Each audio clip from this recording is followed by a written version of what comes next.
Hi guys, I hope you're all doing really well. Today's video is going to kind of be a little bit of a tongue-in-cheek slash the truth, or should I reword it as my truth. I wanted to talk to you about 10 things that I think aren't discussed often enough about birth and the postpartum period. I had a baby almost a year ago now. My little girl will be 1 soon, and I've just kind of been reflecting back and thinking about it a little bit, and I watched a few videos on this topic when I was kind of preparing to give birth and stuff, and you kind of hear the whole normal stuff of like, you know, oh, like, you know, this might happen, that might happen, hemorrhoids, blah blah blah blah blah. But that doesn't happen to everybody, I wanted to just kind of share my experience of a few things that I found were true and a few things that I found were not true, and kind of just put it out there in case anybody else is in the same situation. So, like I said, my experiences only, don't take this as gospel, but the number one thing is that it's not always true that labour is a really long process, and that includes inductions. I was induced at 38 weeks, and everybody had warned me that induction was a really long process, and for me it was not. It was incredibly quick. I went from 2 centimetres to 9 centimetres in about 20 minutes. Yeah.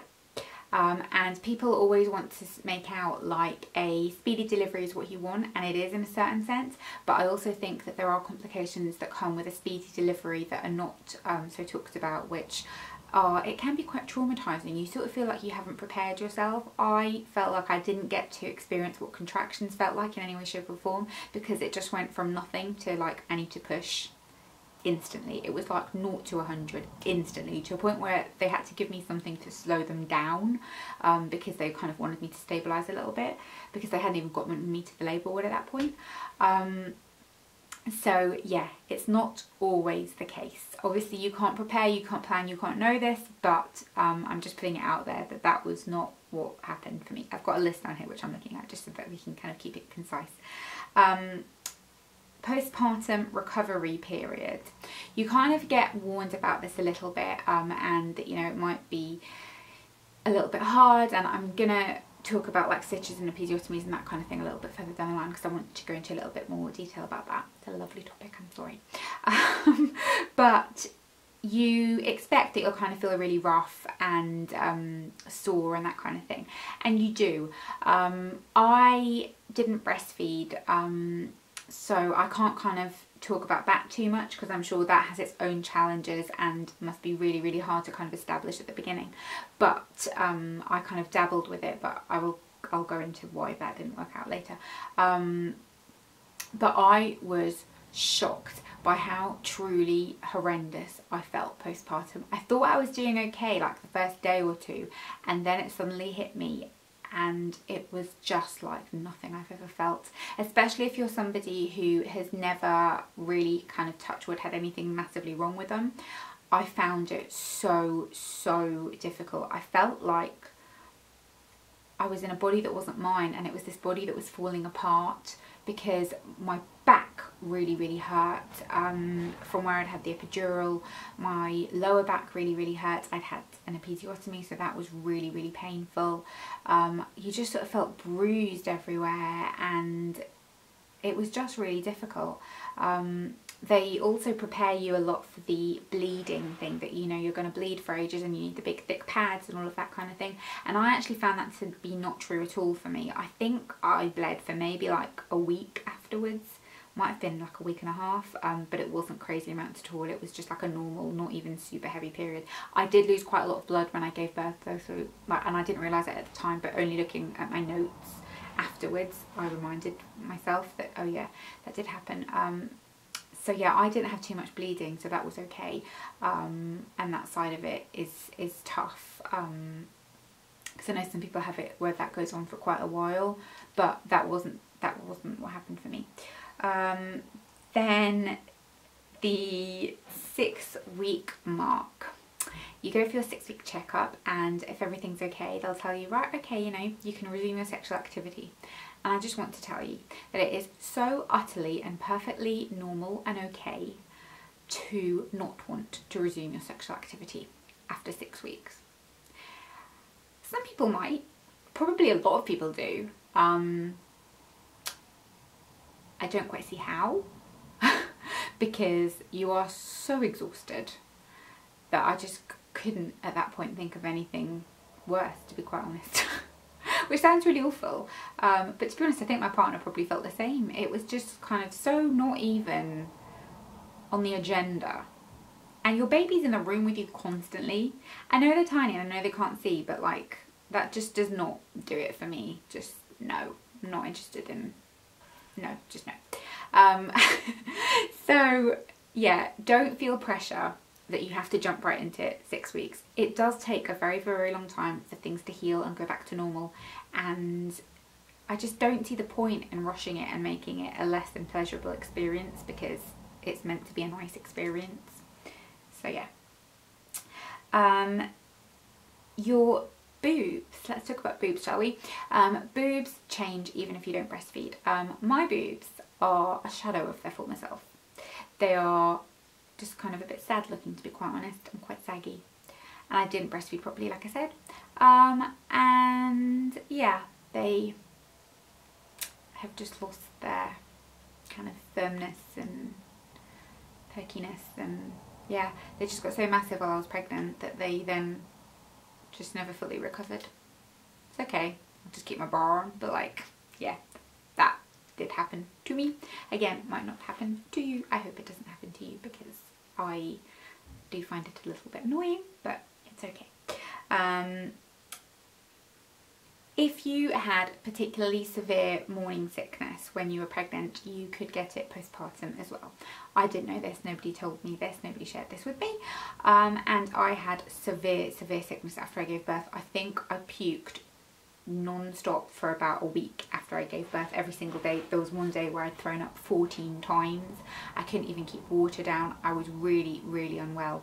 And I thought maybe it was to do with the epidural, but the doctor, when I finally managed to get a consultation, told me that he thought it was to do with the kind of pregnancy hormones leaving your body. And then he asked if I was sick, and I was really sick up until about 15 weeks, and then it came back towards the end as well. And so he said it was most likely to do with that, and that was really, really difficult.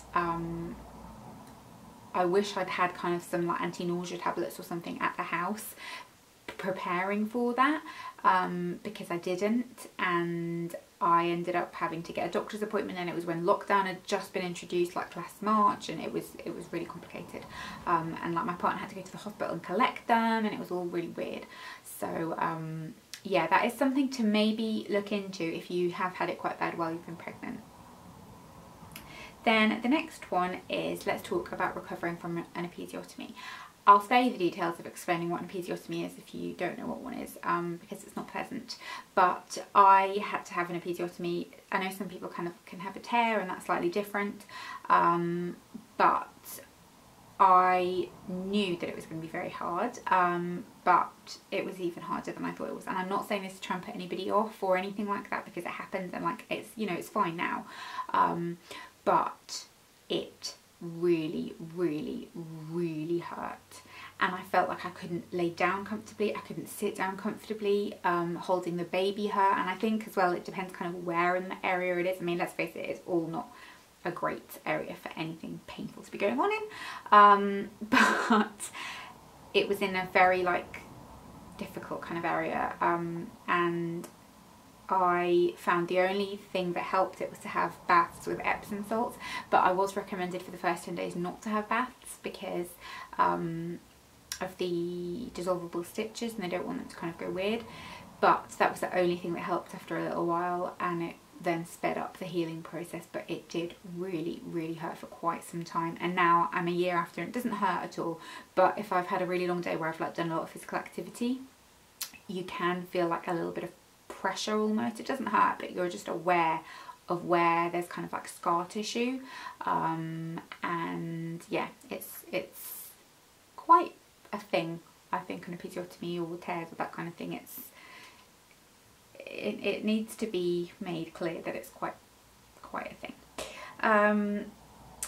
Postpartum hair loss. So we talk about this. Somebody messaged me on Instagram fairly recently and she said, oh, when you first talked about it, I didn't think, I thought like you were exaggerating a bit, but oh my god, you're not. Again, not everybody has this. I know some people it might just be like a little bit, but for me it was absolutely drastic. I didn't share the photos online, but like I remember sending to my mum and to like friends of just clumps of hair that were coming out every time I washed it, but like you could make a wig out of how much hair was coming out. I'm a year in now, like you can see my hair's a lot shorter. I've cut it a bunch of times. It's a lot thinner. I'd say it's probably half of what it was, and it's starting to grow back now. Like there's little baby hairs everywhere and like these little weird short bits and stuff, so it is growing back and it'll get there, but I didn't think it would be as extreme as it was. It, like a lot fell out, and I know it doesn't, it's because when you're pregnant your hair doesn't fall out as much, so it's just hair that kind of, if that makes sense. But yeah, I don't know, I didn't feel like my hair was particularly like luscious when I was pregnant, so I don't know. The next one is kind of funny, but it's kind of like a bit of a shock when you go from being pregnant and kind of everything being about you. And I liked being pregnant. There were bits of it that I didn't like, but there were a lot of bits of it that I did like, and you kind of feel a little bit special. And then as soon as you're not pregnant anymore, no one cares about you. Everyone just cares about your baby. Everyone's asking you about your baby, everyone's obsessed with your baby, and no one cares about you anymore. It goes back to being how it was before, like, but yeah, you kind of feel like, oh, it was nice to feel like a little bit like I was like, you know, people were like, oh, how are you? But yeah, that just goes away. Then we have, it is perfectly normal to slightly hate your partner postpartum. I don't know why this happens, but a lot of people told me that it happened to them as well. And I can remember in like the first 3 to 4 weeks, I could not bear him. Everything he did irritated me. And it's so unfair and mean because he was so good and so helpful, and he like, he's so hands-on with her. He plays with her, he gets up in the night with her, he baths her, he feeds her, he does everything that I do. And she absolutely worships the ground he walks on. But yeah, I don't know. At the beginning I couldn't bear it. I just found him so irritating, and I always felt like he was getting more sleep than me, even though I don't think he was. So yeah, I hear that's normal. It's hormonal probably.